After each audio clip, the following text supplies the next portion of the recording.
बच्चों, let's read the question first. After a sperm penetrates an egg, it is important that the vitelline layer separate from the egg so that it can secrete important hormones, enable the fertilized egg to implant in the uterus, prevent more than one fertilization.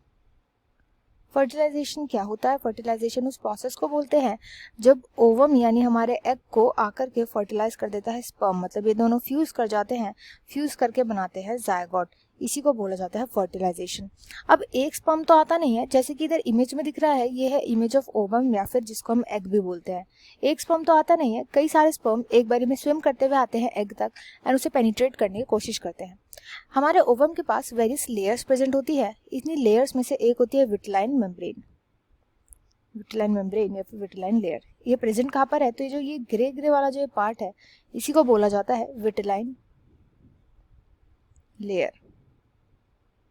होता क्या है, जैसी कोई sperm इस vitelline layer पे enzymes को release कर देता है, इन एंजाइम्स के एक्शंस की वजह से ये विटेलाइन लेयर हो जाती है बहुत ही ज़्यादा टफ, मैकेनिकली एंड केमिकली ये बहुत ज़्यादा टफ हो जाती है, जिसकी वजह से जो बाकी के स्पर्म्स होते हैं जिन्होंने अपना जो भी एंजाइम्स है उसको रिलीज नहीं किया होता, उनकी एंट्री प्रोहिबिटेड हो जाती है। वो इस लेयर को आगे भेद ही नहीं पाते, इसको पेनिट्रेट ही नहीं कर पाते, तो इनकी एंट्री जो है वो बंद हो जाती है।